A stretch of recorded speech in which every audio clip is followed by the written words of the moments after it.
Aproveitar o tempo. Bom dia a todos. Que a paz do Senhor esteja com todos. Amém? Ok, o pessoal vai passar o teaser.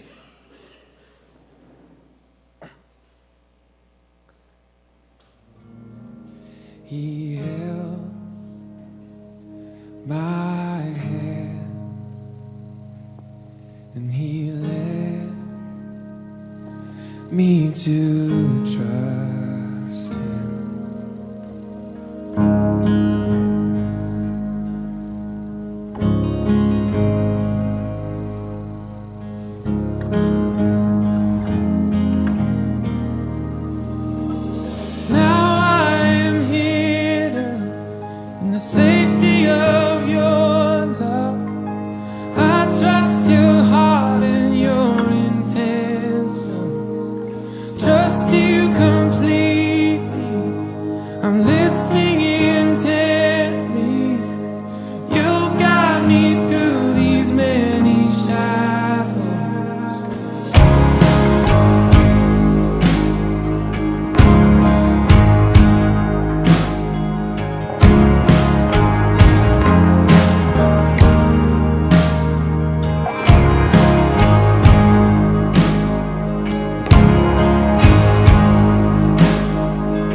Uma coisa para vocês. Vocês já falaram para alguém, tenha fé? Principalmente quando está passando por momentos difíceis. Você já falou isso para alguém? Cara, tenha fé. Irmão, tenha fé. Irmã, tenha fé. E alguém já falou isso para vocês? Tenha fé. É uma frase muito comum que a gente fala para as pessoas. Para a gente ter fé e para as pessoas terem fé. E aí, obrigado, Zé. A gente complementa com a seguinte frase: se a gente colocar a nossa fé em ação, vai dar tudo certo. Você já pensou sobre isso? Alguém já falou isso para você? Olha, tenha fé, vai dar tudo certo no final. No final vai dar tudo legal, as coisas vão se resolver. Então você tem que ter fé.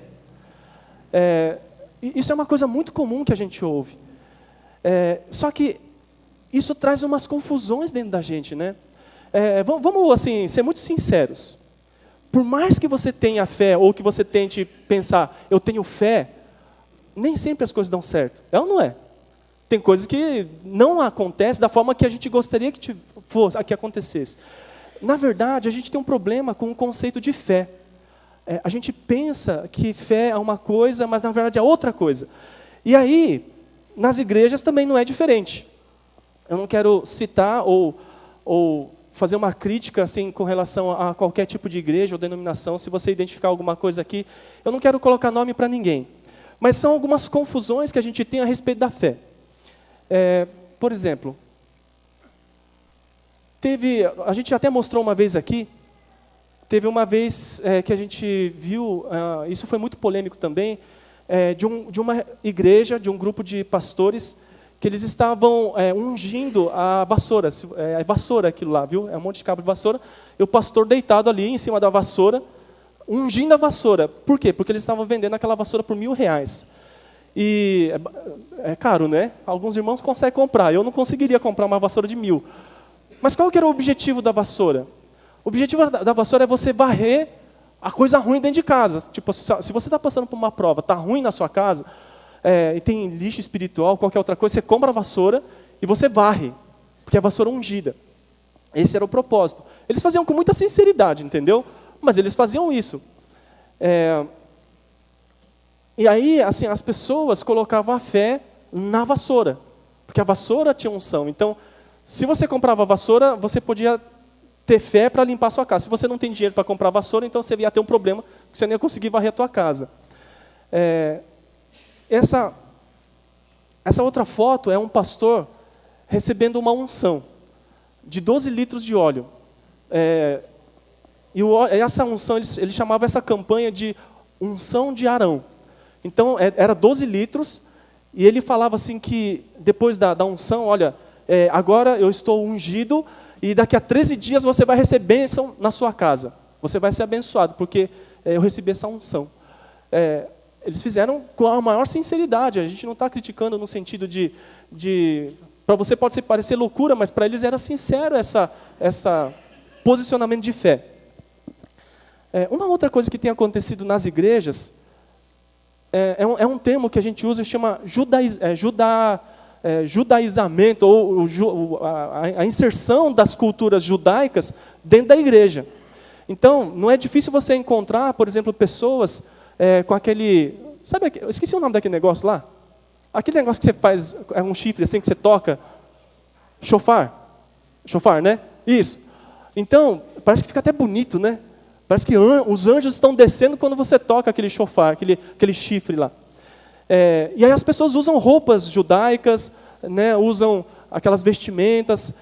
Talvez você já tenha ouvido falar sobre a Arca da Aliança. Então, as pessoas constroem arcas, as pessoas entram com a arca dentro da igreja, as pessoas seguem a arca, colocam aquele manto. Então, isso é um processo de judaizamento, ou essa inserção de cultura judaica dentro da igreja. Parece que isso gera mais fé no coração das pessoas. E uma outra coisa que acontece muito, eu coloquei um pintadinho no rosto da pessoa, para vocês não identificarem. Mas é uma coisa comum que acontece, que são... talvez a pessoa nem queira, mas o que acontece são os super homens, super pastores, o homem de Deus. Não é muito difícil você encontrar pregadores ou pessoas que aparecem na televisão falando assim, olha, aqui está o homem de Deus, o profeta que o Senhor levantou nessa terra, e eu vou orar por vocês e eu vou ungir vocês. E a coisa vai acontecer, a vitória vai vir. Então, qual é o foco? As pessoas fazem isso sinceramente também. Qual é o foco? É a fé no homem de Deus, na pessoa. Então, quando a gente olha todas estas coisas, a questão da fé fica um pouco confusa, não fica? Eu falei, cara, o que é fé, afinal de contas? Sabe qual é a sensação que a gente tem? Que fé é uma força, uma energia que a gente tem dentro da gente que faz as coisas acontecerem. Essa é a impressão que a gente tem da fé. Então, quanto mais força você tiver dentro de você, mais coisas vão acontecer. Então, todas essas coisas remetem para isso daí. Será que isso é fé? Então, se você fechar os olhos para orar, para fazer uma oração, e você fechar os olhos com muita força, que dá até ruga aqui, sabe? Parece que dá mais força, mais unção, mais poder para acontecer alguma coisa. Agora, se você olha meio assim, você ora meio, talvez não com tanta força, parece que as coisas não acontecem. Porque é essa a sensação que a gente tem a respeito da fé. Mas o que a Bíblia diz a respeito da fé? O que é fé de verdade? O que a gente pode entender como fé? E é um negócio complicado, né? A gente está trabalhando nessa série chamado Verum Fides. O que é Verum Fides? Sim, é um termo em latim, porque a gente está, assim, empolgado, né? A gente gosta de usar uns termos estranhos assim. Então, só para ficar mais bonito, em vez de só colocar fé verdadeira, aí não tem graça. Aí vocês vão assistir o teaser e falar, não vou nessa série não, porque parece ser sem graça. Então a gente coloca Verum Fides. Nossa, o que é isso? Será que é uma palavra ungida? Não, não é uma palavra ungida, é uma palavra em latim que significa uma fé verdadeira. E aí, a gente vai tentar definir um pouco o que é fé, tentar desmistificar um pouco a respeito da fé. A Bíblia fala o seguinte, que sem fé é impossível agradar a Deus. Se a gente não tiver fé, a gente não consegue agradar a Deus. Ou seja, a fé é uma coisa essencial no seu relacionamento com Deus. Você tem que ter fé. Se você não tiver fé, não dá para ter relacionamento com Deus. Não dá para agradar a Deus. Então é uma coisa básica. E a gente fica pensando, o que é fé? E Deus também, Ele se impressiona com a fé das pessoas. Porque a fé é uma coisa que vem dentro da gente, é da gente. Então, Deus fica impressionado com as posturas de fé das pessoas. Tem um relato na Bíblia, está lá em Mateus, é uma mulher que tinha uma filha que estava com problema de demônio. A menina tinha uma possessão, ela tinha uma opressão, falava grosso, alguma coisa acontecia, a Bíblia não diz o que é, mas essa mulher tinha essa filha com esse problema. E ela vai para Jesus, Jesus, você pode me ajudar? E aí rola uma conversa, e Jesus fala assim, olha, o meu foco, eu vim primeiro para os da casa de Israel, ou seja, eu vim primeiro para os judeus. E ela era uma mulher estrangeira. Ela não era uma judia, da descendência, não era do judaísmo, dos judeus. E aí a mulher fala assim, olha, os animais, os cães, eles comem da migalha que cai das mesas. Então, eu sei que talvez o prato principal é para os judeus, porque você veio primeiro para os judeus, mas às vezes caem as migalhas. Será que você pode me dar essa migalha? A conversa é essa. E aí Jesus ficou impressionado, ele fala assim, mulher, grande é a sua fé, seja conforme você deseja. E naquele mesmo instante, a sua filha foi curada, através de fé. Mas o que é fé? O que significa fé? A fé é muito simples. A fé é a certeza em coisas que esperamos, a convicção de fatos que não vemos. Deixa eu trocar em miúdos o que significa isso. Se não vier um cometa, alguma coisa explodir a Terra entre hoje e amanhã, o Sol nasce amanhã, não nasce? Quer dizer, o Sol nasce não. Ele vai aparecer o Sol, porque a gente gira em torno, né? Mas o Sol aparece. Se tudo der certo, você vai acordar amanhã de manhã, eu não sei que horas que você acorda, você vai se levantar, tomar o seu café e vai ter suas atividades normais. Você espera isso, não espera? Você tem confiança de que isso vai acontecer. Isso é natural para você. Você esperar alguma coisa é demonstração de fé. Você acredita nisso, você tem confiança nisso. Isso é fé. E outra coisa que a palavra de Deus fala sobre convicção de fatos que não se veem. Você já viu Marte? Não na foto. Foto todo mundo vê. Você já viu Marte? Mas você não tem convicção de que ele existe? Eu tenho certeza que ele existe. Você nunca viu, eu nunca fui também. Você foi? Não foi. Na Lua a gente às vezes vai, né? Fica no mundo da Lua. A Lua a gente vê, mas tem coisas que a gente não vê. Mas você tem certeza de que está lá, que existe. Satélite de GPS, por exemplo. Talvez você use o seu GPS para ir para algum lugar. Existe todo um mecanismo para que o seu celular consiga localizar a posição onde você está. E dizem que tem um satélite lá em cima, um monte de ferro e sei lá o que tem lá em cima, que fica lá rodando e fica mandando sinal para o seu celular. Você já viu esse satélite? Nunca vi também. Talvez em foto. Mas pode ser montagem, não pode? Mas eu tenho certeza de que existe. Você já viu Deus? Salvo algumas pessoas que talvez tenham algum dom especial que consiga visualizar um reino espiritual de alguma forma, para essas pessoas que têm esse dom, talvez ela possa dizer, não, eu vi alguma coisa. Eu vi Jesus, eu vi as vestes de Jesus, mas o natural, o normal é não ver, eu nunca vi. Você já viu?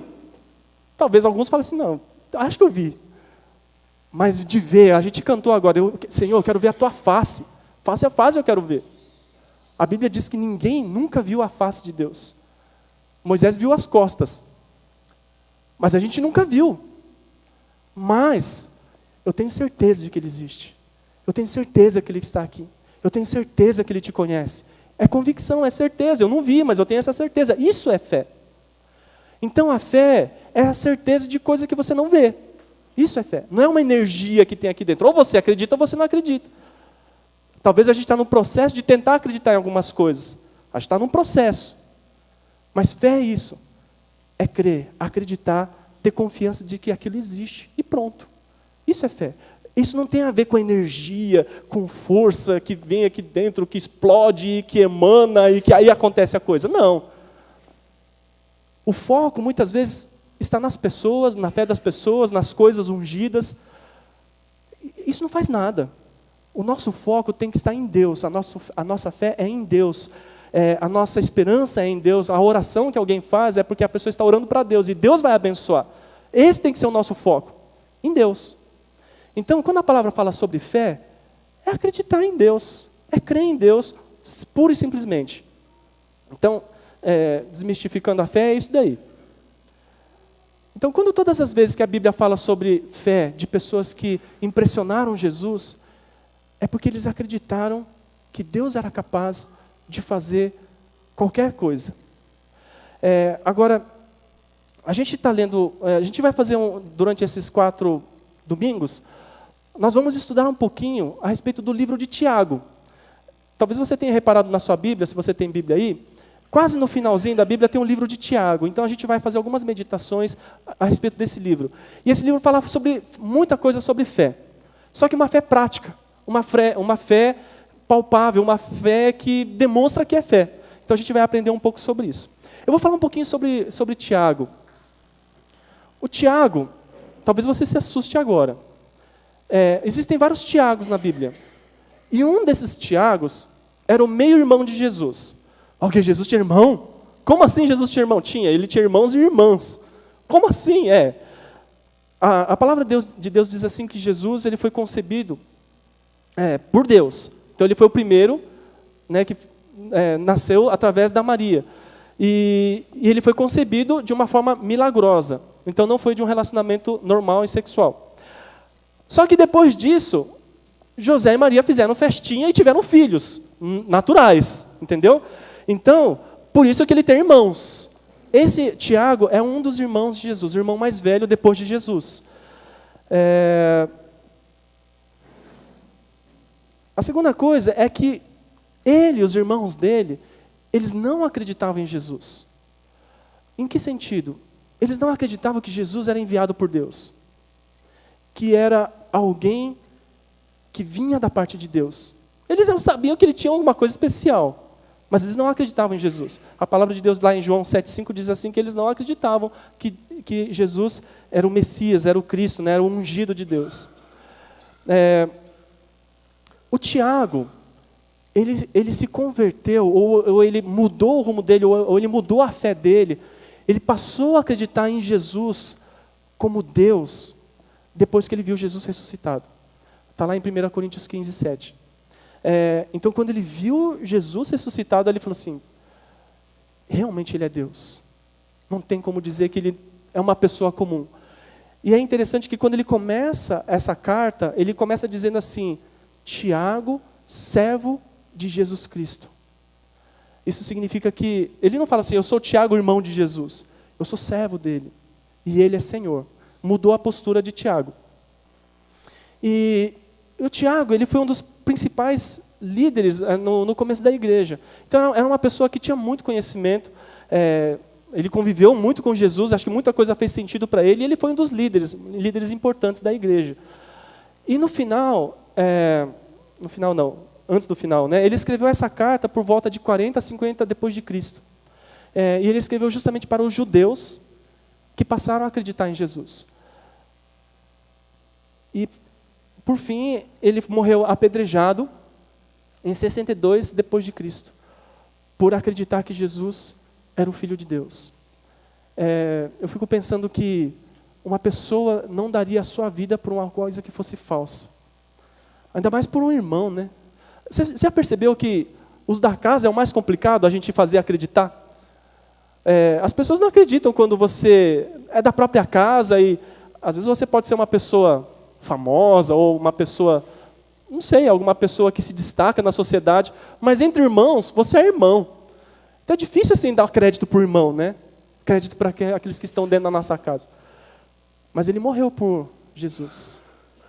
Isso tem que ter tido um impacto muito grande na vida dele. Então, é uma carta que provavelmente ele escreveu. Queria que você abrisse sua Bíblia lá em Tiago, capítulo 1. Então, a gente vai fazer algumas meditações e considerações nesse primeiro capítulo.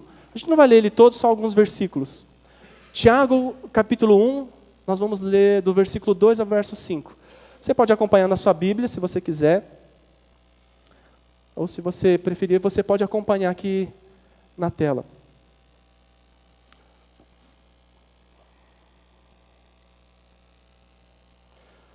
Ok? Todos acharam? Diz assim, meus irmãos, considerem motivo de grande alegria o fato de passarem por diversas provações. Pois vocês sabem que a prova da sua fé produz perseverança, e a perseverança deve ter ação completa, a fim de que vocês sejam maduros e íntegros, sem lhes faltar coisa alguma. Se algum de vocês tem falta de sabedoria, peça a Deus, que a todos dá livremente, de boa vontade, e lhe será concedida. Agora, a gente vai ler o versículo 22 e o versículo 25 um pouco mais para frente, tá bom? no versículo 22. Sejam praticantes da palavra, e não apenas ouvintes, enganando vocês mesmos.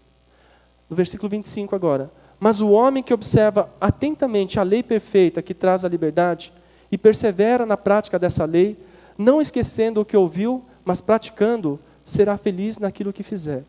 No capítulo 1, depois vocês podem ler em casa, é muito interessante, mas a gente vai ler, a gente vai se ater a alguns pontos principais desse versículo. A primeira coisa que ele vem falando é sobre provação. Para você ser feliz quando você estiver passando por uma luta. Eu não sei, talvez muitos de vocês já passaram por lutas. Quanto mais tempo vive, mais luta a gente passa, né? Mais coisas difíceis, coisas complicadas, e a gente passa por lutas, todo mundo passa por lutas. E o Tiago começa falando assim, olha, fique feliz pelas lutas que você está passando. Eu não sei se você fica feliz. Você fica feliz? Não. Eu não fico feliz, não. É ruim quando você passa por luta. É ruim passar por provação, por privação. Você querer fazer alguma coisa e não conseguir fazer. É ruim demais. Mas aí Tiago começa falando, olha, fiquem felizes. Se alegrem. Por quê? Porque a fim de que você se torne maduros e íntegros. Sabe qual é o propósito de uma provação? É você se tornar maduro. De você se tornar íntegro. Todas as provas que você passa na sua vida, o propósito final é maturidade e integridade. Sabe, a gente tem uma crise nas igrejas brasileiras. Porque a gente está num caminho, num rumo estranho. Porque quando a gente está passando por prova, parece que o que tem que aumentar é a nossa fé. Só que fé, a gente pensa naquela energia interna. Só que isso é complicado demais. Porque nem sempre as coisas acontecem da forma como você gostaria. O que a gente vê na palavra de Deus, Deus é poderoso para fazer milagres, Deus faz milagres. Deus muda a história das coisas, Deus muda a história das coisas. Mas Deus pode ser que não mude, do jeito que você quer. O apóstolo Paulo fala o seguinte, eu aprendi a viver feliz em qualquer circunstância. Você consegue ficar feliz quando está cheio de dinheiro? Isso aí é fácil, né? Quando está com saúde, isso é fácil também. Está tudo bem entre a família, isso é legal, isso é fácil. Mas nem sempre as coisas são assim. Tem horas que a gente está com um problema financeiro. Você consegue ser feliz? Paulo disse que ele conseguia ser feliz. Ele ficava feliz quando não tinha muita coisa o que comer. Mas ele ficava feliz. Sabe o que é isso? Maturidade. Paulo fala assim, que uma vez provada a sua fé, isso gera perseverança. Sabe qual é o que mais acontece nas igrejas? No geral, não aqui. Aqui é tudo gente boa, entendeu? Mas nas outras igrejas acontece isso. Rotatividade. A pessoa vem, fica um tempo, vai embora. Aí depois vem outro, fica um tempo e vai embora. É isso que acontece nas igrejas. O negócio roda, e cada vez que você olha as pessoas, são pessoas diferentes. Aí a pessoa está aqui porque, olha, a unção não está aqui nessa igreja, então eu vou para outra igreja que tem um homem de Deus. Mas aquele homem de Deus não é tão legal, eu vou para outra. E aí as pessoas ficam rodando em busca de fé. Em busca de aumentar a fé, em busca de algo mais sobrenatural, algo mais poderoso. Mas a palavra de Deus diz assim que o foco final é maturidade e integridade. Não é aumento de fé, não é aumento do poder, da unção. E as igrejas estão correndo atrás disso daí. Tem um pastor que ele diz o seguinte, eu achei interessante a frase dele. É um pastor americano, ele tem 83 anos. Ele diz assim, quando a popularidade é maior que a maturidade, substituímos a integridade pela imagem. O que ele quis dizer com isso? O que é popularidade? Tem a ver com sucesso. Se o sucesso é mais importante do que você ser maduro, ou seja, o que é sucesso? É você ser próspero, não é? É dar tudo certo. As pessoas olharem para você e falarem assim, puxa, uau, você é bom mesmo, hein? Nossa, você é abençoado, hein? Puxa, que carrão que você tem. Puxa vida, a sua família não fica doente, não? Dá tudo certo na tua casa? Puxa, isso é legal, isso é popularidade. Você se torna popular. O movimento das igrejas é ser popular. As igrejas brigam para serem populares, brigam por um canal de TV, brigam por melhor horário, brigam com os líderes, não porque o meu líder é melhor, porque o meu é mais ungido, porque é isso, porque é aquilo, e um fica detonando o outro. É briga de popularidade. E isso é mais importante? Não. Sabe o que acontece? A maior parte das igrejas, apesar de multidões, são imaturas. Imaturidade o que é? Não aguenta o tranco. Olha, enquanto está tudo bem, você está aqui louvando a Deus, levantando as mãos, dando glórias a Deus, bendizendo ao Senhor, falando que vai servir ao Senhor, porque Deus é meu Deus, Ele é maravilhoso. Aí vem um aperto. Aí já começa a questionar Deus. Deus, qual é a tua? Eu estou dando meu dízimo?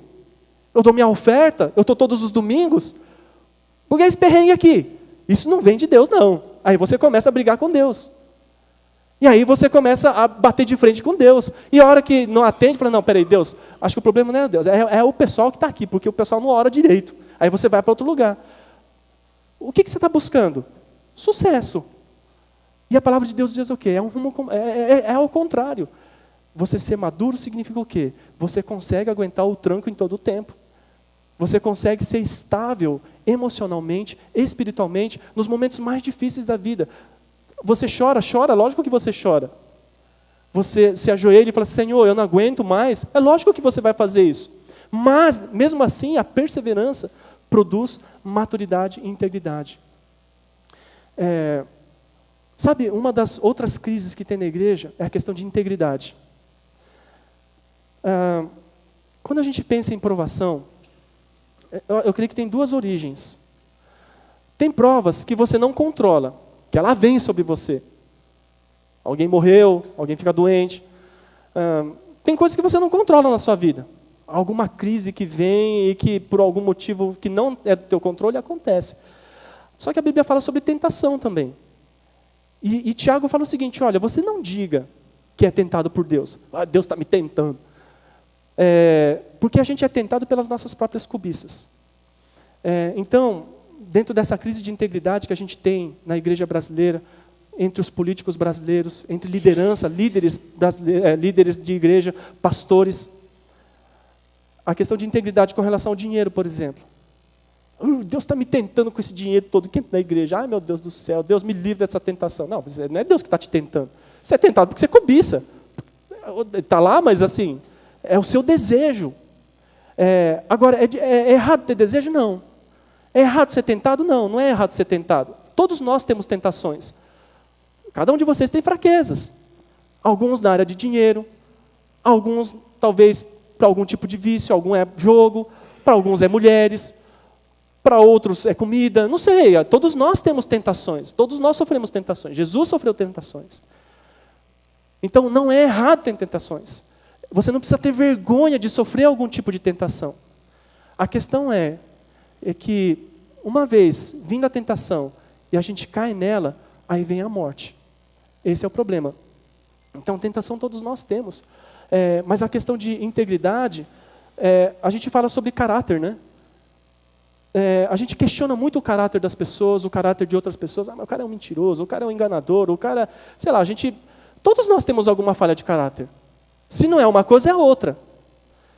E o que muda, o que transforma o caráter de alguém? São provações. São as lutas. Às vezes, a gente colhe consequência de uma tentação que a gente caiu. Às vezes tem um dinheiro aqui em cima da mesa, e você não aguentou e farfou. E você não percebeu que tinha câmeras. Essa câmera não é para vigiar você, tá bom? Mas de repente você não percebeu que tinha câmera e filmaram você. E aí, você vai ter que prestar um depoimento, talvez você seja preso e você tem as suas consequências. E não adianta você falar, foi Satanás que me pôs aqui. Cara, não adianta você ficar falando que foi Satanás. Ou que foi a rebelião, sei lá, ou é o sei lá quem que você vai falar que é o culpado. Você é o culpado, você está tendo a consequência de uma tentação que você teve.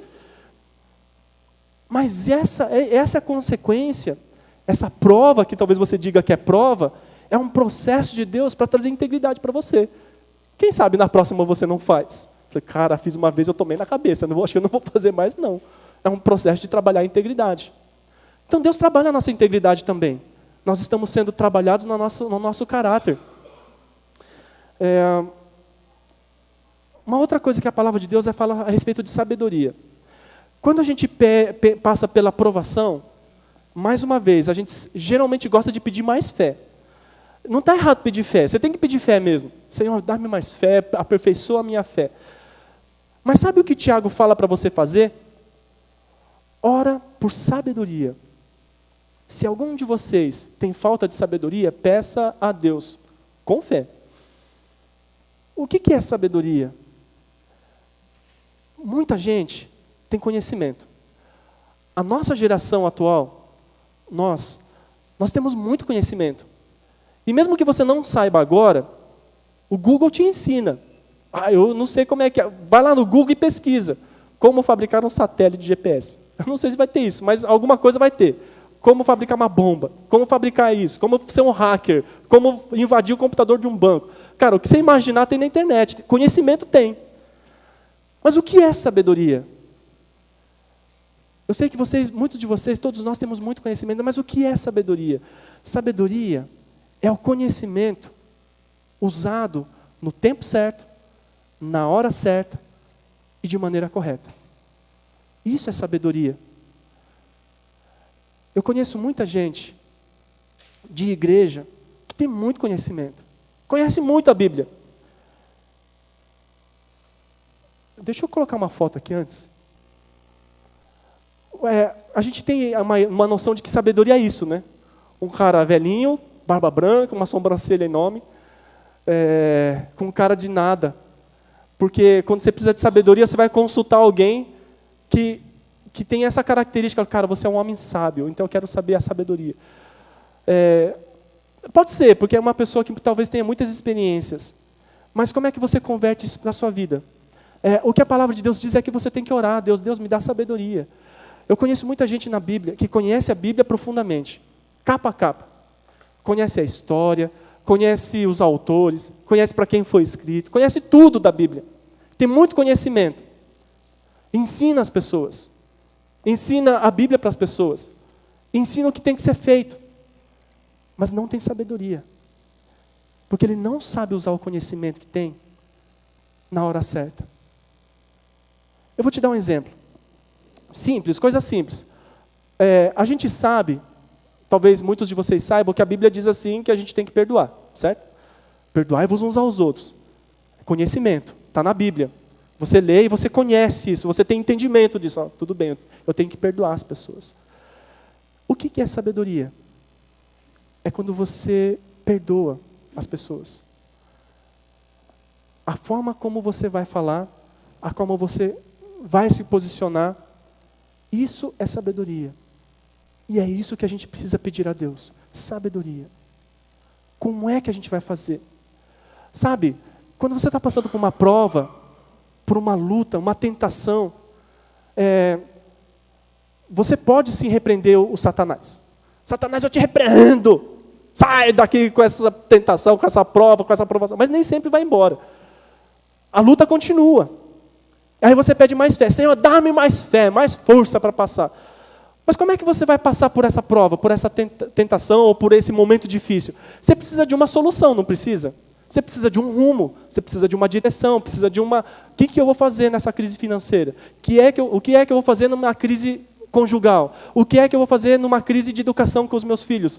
O que é que eu vou fazer na crise dentro do meu trabalho, do meu relacionamento com o chefe, com o vizinho? O que é que eu vou fazer? O que é que eu vou fazer é o teu pedido de oração, pedindo sabedoria para Deus. Eu preciso de uma decisão, eu preciso de um rumo, eu preciso de uma direção. Não adianta repreender Satanás na vida do seu vizinho porque ele está pegando no teu pé. Você precisa de sabedoria. Você pode repreender também, porque às vezes o cara está tentado. Mas você precisa de sabedoria. Tem um provérbio que diz assim: para o sábio há o caminho da vida, que o leva para cima, a fim de evitar o inferno embaixo.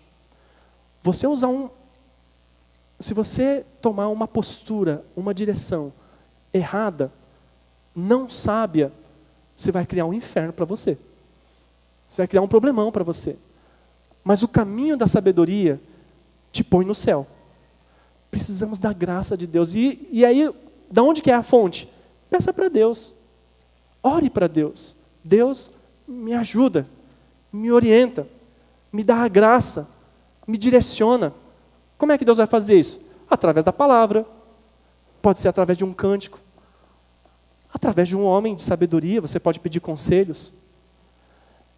Tem várias fontes. Às vezes através de um sonho, através do presente diário, você está lendo ali, às vezes você precisa de uma sabedoria, aquele dia bateu e encaixou com aquilo que você precisava. Deus é muito criativo para falar com você, mas Deus vai falar com você. Você precisa de sabedoria? Deus fala. No versículo 22, um pouco mais para frente, fala sobre praticantes da palavra. Sejam praticantes da palavra e não somente ouvintes. A verdade é que, às vezes, Deus te dá a sabedoria. Deus te dá a direção. E aquela direção pode parecer loucura, muitas vezes. Aí você precisa de fé também. Fé para fazer aquilo que Deus te orientou a fazer. Se você for só ouvinte, a coisa não acontece. Mas o que Tiago fala é, sejam praticantes. Deus te mostrou o que é para fazer? Então faz. Deus te orientou? Então vai lá e faz. Não fica demorando, não fica enrolando, ou se justificando. Ah, Deus, o Senhor falou desse jeito, mas acho que dá para dar outro jeitinho. Você pode dar outro jeitinho, mas você pode abrir um inferno debaixo de você ou na sua vida, por falta de sabedoria. Ou, não por falta de sabedoria, por falta de praticar a sabedoria. Então, a palavra de Deus fala sobre ser praticantes da palavra. Eu queria concluir com o trecho de um filme que se chama Mãos Talentosas. Alguém já assistiu esse filme? Mãos Talentosas? Não? É um filme interessante, é um filme verídico, baseado em fatos reais, e fala a história de um cara que tinha tudo para dar errado. Mas Deus deu graça, conhecimento e sabedoria. E ele se destacou, é uma pessoa que acreditava em Deus também, e Deus fez uma diferença na vida dele, e na sociedade talvez através da vida dele. Então vamos assistir juntos? Muito bem. Quantas vocês acertaram? Cat? 25. Excelente, Cat. Mark? 30. Muito bom, Mark. Quase todas. Benjamin? Benjamin, quantas você acertou? Nada. 9? Ai, Benjamin, isso é ótimo. Estou orgulhosa de você. Não 9, senhora Williamson. Ele disse nada.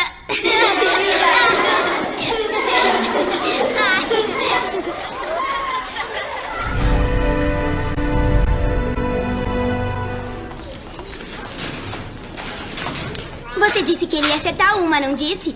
Ele acertou uma na última vez porque tentou dar a resposta errada.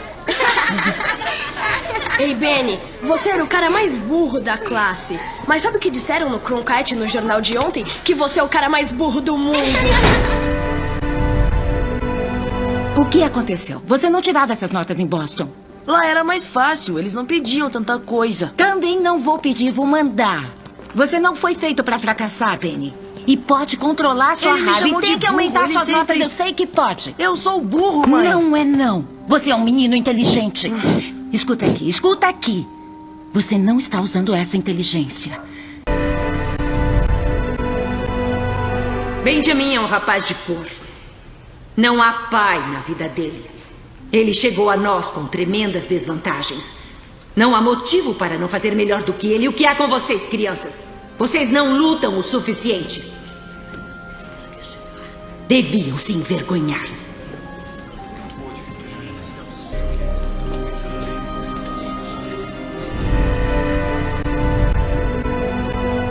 Um neurocirurgião, oh meu Deus. Bom, eu sempre disse, você Tudo pode que fazer os tudo outros que fazem, os outros Benny. Só que você pode fazer melhor. Não ria de mim, é verdade. Suas notas são boas? São boas.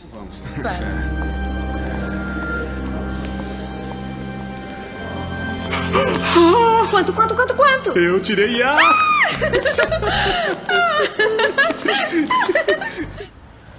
O Johns Hopkins aceita apenas 2 alunos por ano para residência em neurocirurgia. Esse ano temos 125 inscritos. Você é confiante? É, isso é bom, muito bom, num neurocirurgião. Mas me diga uma coisa. Por que você decidiu ser médico de cérebros? Acredito que todos podemos fazer milagres. Bem aqui. Acredito que somos abençoados com incríveis dons e habilidades. Eu acho que nós vamos nos dar muito bem juntos. Quero apresentar-lhe a Augusta e Peter Rausch. Grüß Gott. Obrigado por ter vindo. Como vai, doutor? É um prazer. Estes são Johann e Stefan.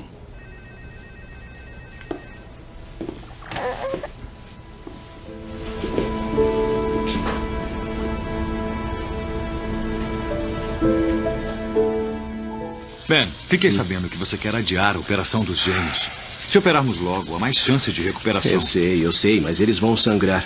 E eu ainda não achei um jeito de impedir isso. Escuta, você é o melhor neurocirurgião pediátrico do mundo. Você acha que eu sou o melhor? Por isso te escolheram. Se você não tiver a solução, ninguém vai ter.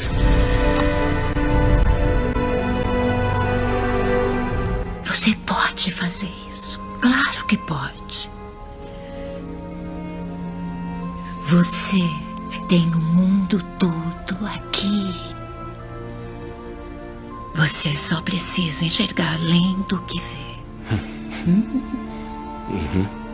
Isso. Me abraça.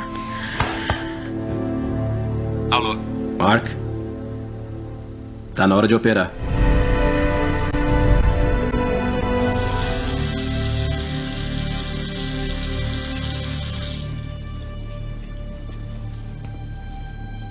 Seja feita a tua vontade, Senhor. Amém. Certo, nós temos 1 hora para fazer a separação, refazer as veias atingidas e reconstruir a tórcula. Pinça. Bipolar. Mais sucção, por favor.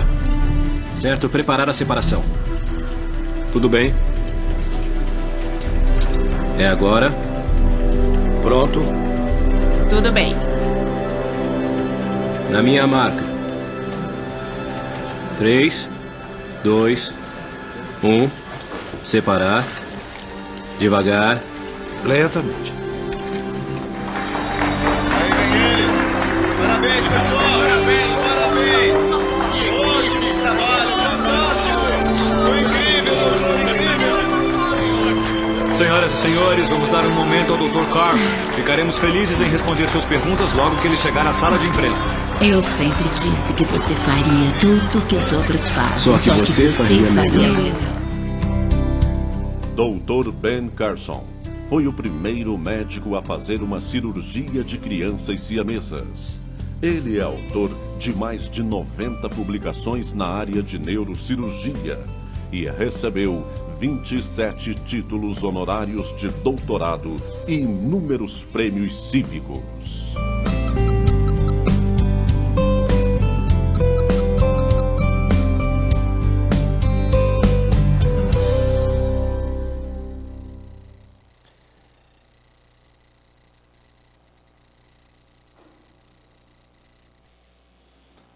Tiago diz assim: feliz é o homem que persevera na provação, porque depois de aprovado receberá a coroa da vida. Eu não sei qual é a prova que você está passando, ou a luta, ou as dificuldades que você tem na sua vida. Mas a palavra de Deus diz assim que você vai ser feliz se você perseverar na provação. Porque passado essa provação, você vai se tornar uma pessoa mais madura. Você vai se tornar uma pessoa mais íntegra. E isso é uma coisa que não tem como as pessoas forçarem ou colocarem para você. É Deus quem faz. Então que Deus possa te abençoar, te fortalecer nas suas lutas, nos seus desafios. Peça sabedoria a Deus e Deus vai dar a graça para você. Vamos fechar nossos olhos? Vamos orar juntos?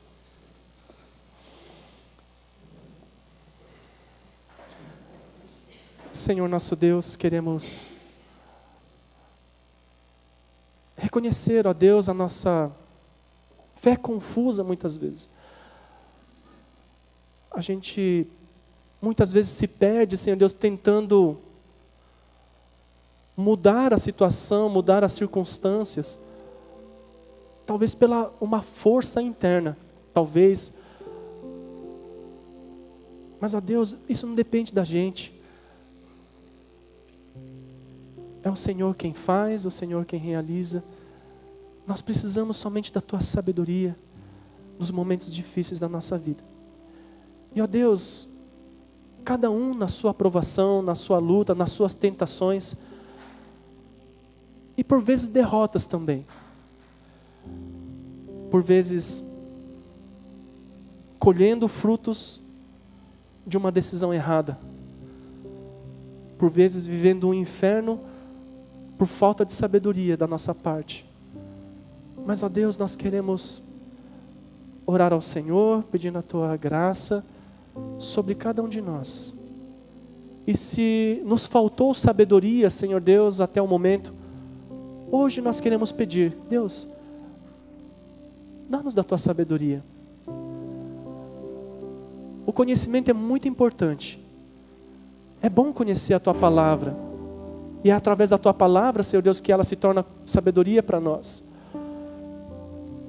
Mas ajuda-nos a sermos praticantes, ó Deus.